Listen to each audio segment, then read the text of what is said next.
Good morning, everyone. Happy Wednesday, and welcome back to Coffee with Kem and Hills. Hey, Hi. We're halfway there. We are. We're halfway here. We're feeling good about it. Yeah, it's a good Wednesday. Yeah, I'd say it's a pretty good Wednesday. Yeah, why not? Happy to be here. We wanted to really kind of shock the eyes with a little floral. Some pattern play. Some pattern play, as you will, just to wake you up. You know what I mean? So now you have coffee and eye stimulation. Yes. We're looking out for you. You know it. It's true.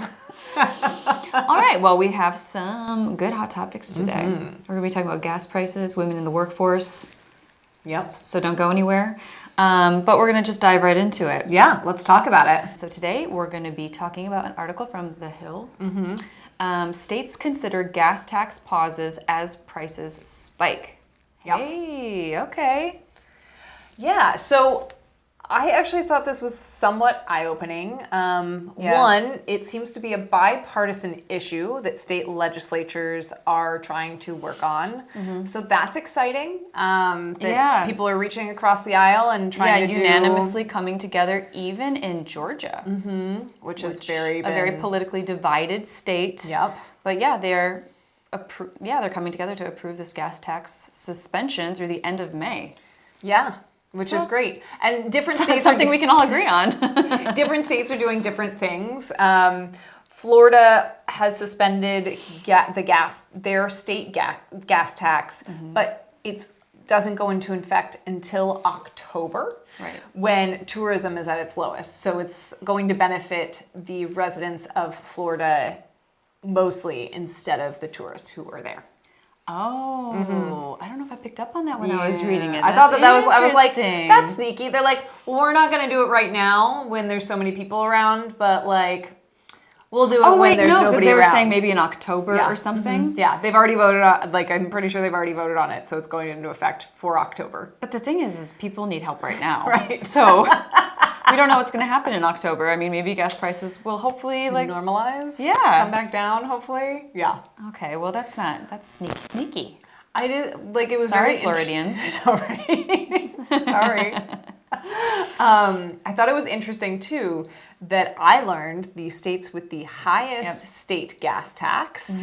I have lived in two of them. Yeah, I know. I was thinking about that when I read it. I was just thinking about how great it is that you don't need a car as well right now. It is very thankful. But in California, did you have a car? I haven't had a car for at least 12 years. Oh my gosh. I lived in San Francisco and then in Oakland, so it's very close to public transportation. And San Francisco is very intense and very quick on the parking ticket situation. So no idea with that. I had too many parking tickets. Yeah, that would be me. And also I had a very old car, which I loved, and it was so much fun to drive. But it stopped working. Oh. If I was at a complete stop on an uphill incline, it wouldn't go. Oh gosh. So it was time to get rid of it. So I haven't had a car since then.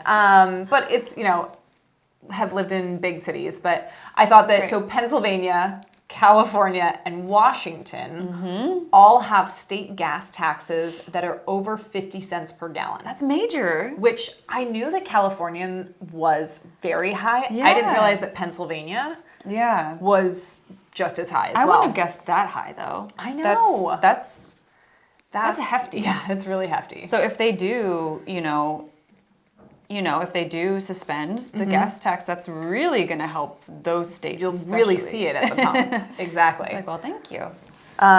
So I thought that was really interesting. And, I think the opposite side of that is, what happens to the state coffers or, whatever programs that the gas tax does support for your state.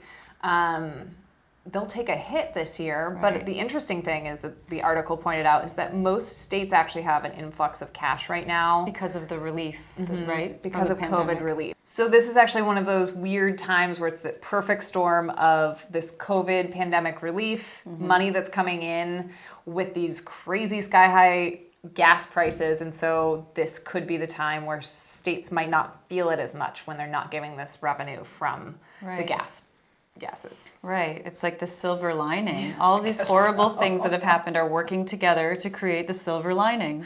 Who knew? Who knew? It's like that advice that everybody says, it all works out in the end.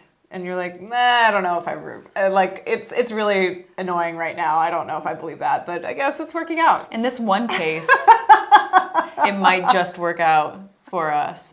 But it did also say that some states might not see a huge, shift in what they're saving because they're not, it's not 50 cents per gallon like it is in California, Pennsylvania, and Washington, which is still just mind-blowing to me. Wow, their state is really raking in a lot of money through gas. Well, and I think one of the things that the article didn't touch on, but has become a news thing in the last couple of days, is that the California governor, Gavin Newsom, has been saying that instead of maybe dropping the gas tax, they might actually give money directly to every car owner to help offset the prices. Which is Where would that money come from? Would that also be from the pandemic relief? I guess so. Extra.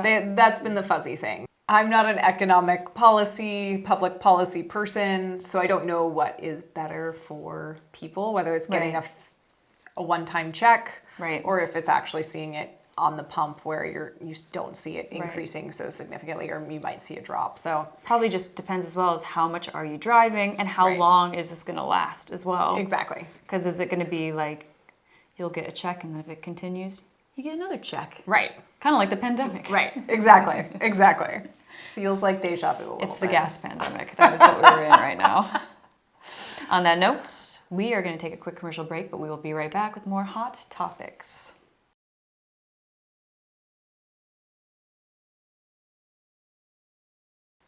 Welcome back, everyone. All right, we're going to dive into some more hot topics. I thought this was a really interesting article. Mm-hmm. Women are winning the biggest pay raises from U.S. labor boom, according to the Wall Street Journal. Female wages were up 4.4% in February, while men's were at 4.1%, marking the sixth straight month that women's wage growth outpaced men's. Yeah, now there are some reasons behind this as well. Don't get too excited. But it's exciting that we're bridging that wage gap between the sexes and trying to, make some gains. It's very exciting, especially since women were hit very hard at the outset of the pandemic. Yes.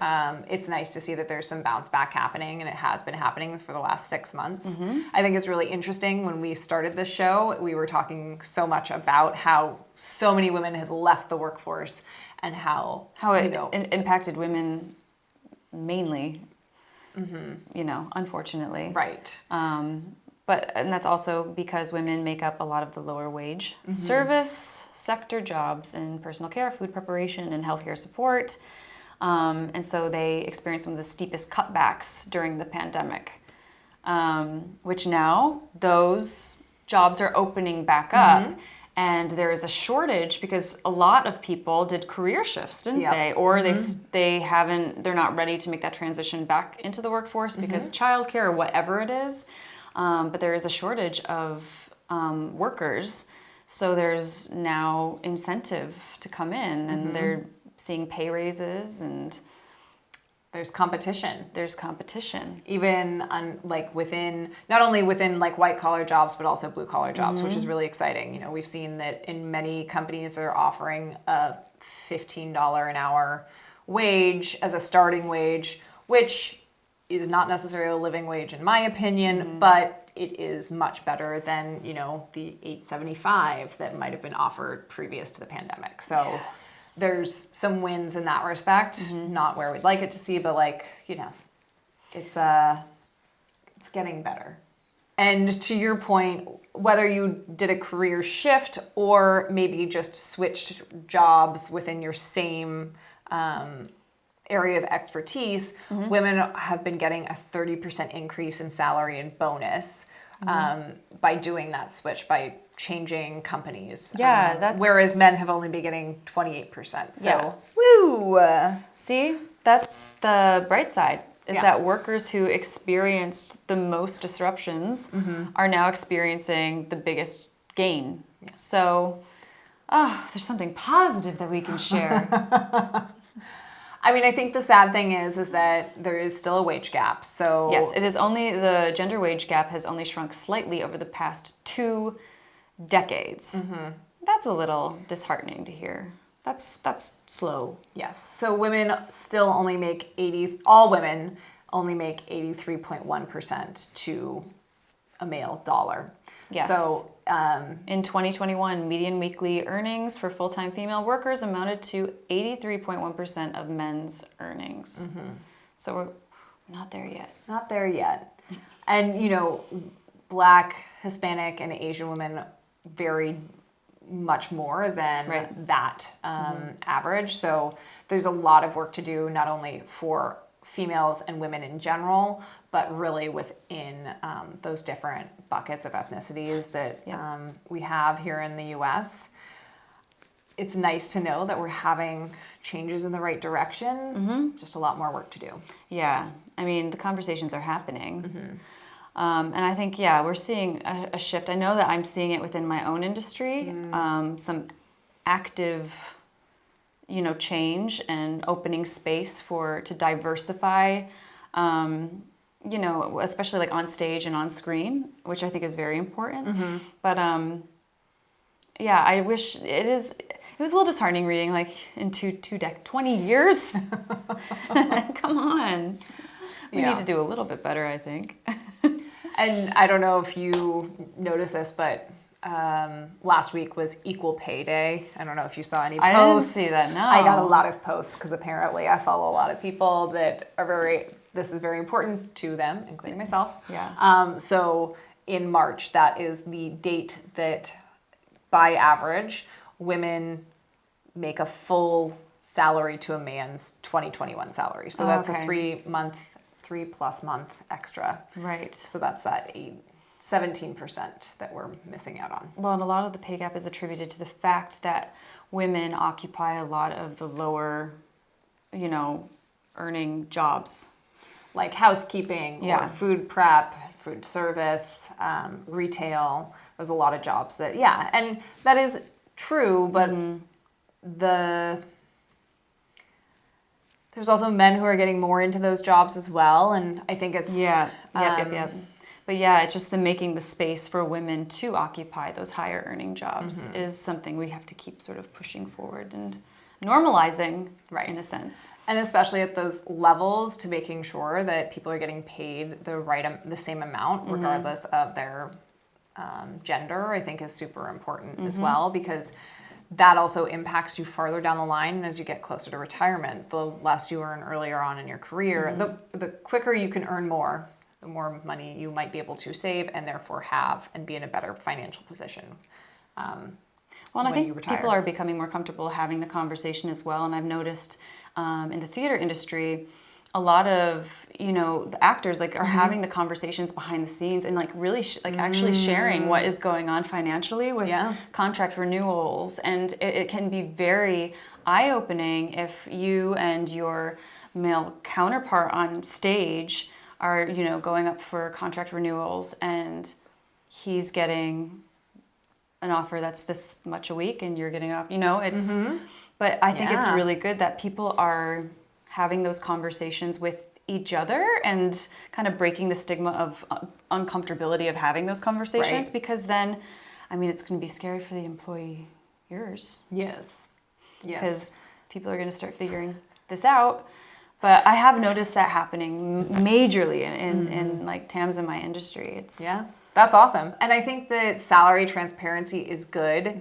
And is helpful in getting people to that same level, no matter what. So that's awesome to hear that it's happening within the theater area. I've definitely seen it happening more often in my area as well. Yeah. So, I think it's in corporate America, I feel like it's becoming less of a taboo subject to talk about, which is great. Yeah. I feel like more people are looking out for each other as well. And that's a good feeling. So, hey, that's on a positive note. Yay! See, we're bringing you the happy, positive things to think about on this fine Wednesday. Okay, that's enough of hot topics because we have some other fun things to talk about. You know what today is. It's Healthy Wealthy Wednesday. Take it away, Hillary. So today's Healthy Wealthy Wednesday tip is to take care of your credit. So that is kind of a twofold situation. Not only do you want to monitor your credit score at least 1 to 2 times a year just to make sure there's not anything funky happening, like maybe you missed a payment on an old credit card that you had forgotten about, or maybe somebody has gotten a hold of your personal information and have opened a credit card in your name and you're able to find that out. Scammers. Yes, Talked about them a lot. We don't like scammers. We don't like scammers. So making sure you're monitoring your credit score 1 to 2 times a year, and there's lots of free ways that you can do that. And then as well as if you are planning on buying a home, which we talked about yesterday, making sure you are monitoring your credit score before you actually buy your home so that you can get your credit score up. Maybe there's a couple things you might need to take care of so that you can get your credit score up, which gives you a better interest rate, which will actually save you money in the long run. Hey, I like these tips. Good one, Hillary. You feeling good about that, everyone? I think you are. I am. I think it's an important one. It is an important one. Yeah. All right. Well, let us know how you're going to go about this. And if you're going about it, please leave comments. Tell us. And set reminders in your phone for this twice a year. That's what I'm going to have to do. Yeah. It's very, I try to do it. So this is why I did it this week, is because I do it around the spring equinox. So it's my spring cleaning and then my fall back. Yep. I think the transitional seasons are sort of a good time to do that. I think it inspires a lot of different cleansing things. Especially in the spring, I'm always kind of like, now's the time. Let's do it. Exactly. All right, so that's Healthy Wealthy Wednesday. Thank you so much, Hillary. But you're not done just yet. Nope. You're going to tell us about today's episode of The Business of.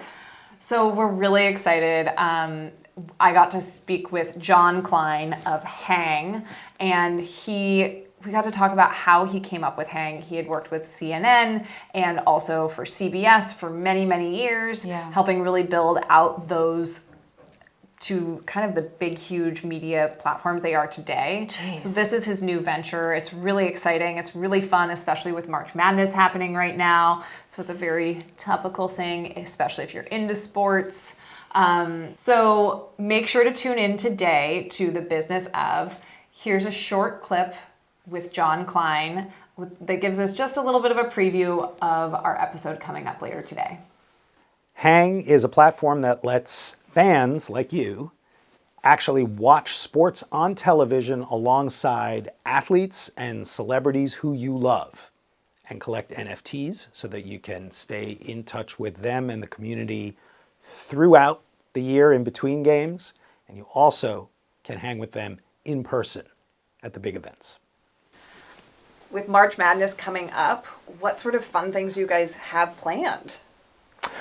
The March Madness finals are going to be phenomenal because we've got Bill Walton, who appeared in like a bazillion March Madness finals, back even maybe before they called it March Madness.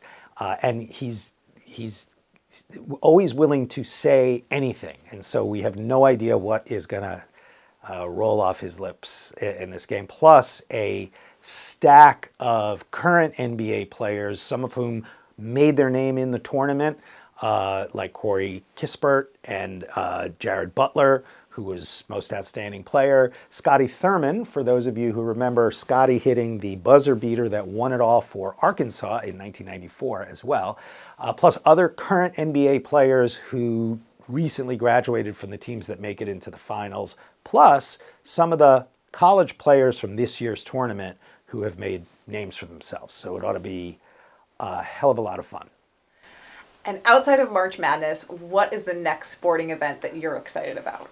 I'm really looking forward to the Indy 500 because we're doing an NFT drop featuring Michael Andretti and Tony Stewart, and that will unlock the ability to access more Hang events down the road. So it's going to be a really interesting and fun experience to apply the Hang concept to watching the biggest auto race in the world. Watch The Business of on ROI TV. All right, there you have it. We're going to take a quick commercial break, but we will be right back to talk about the shows airing today on ROI TV.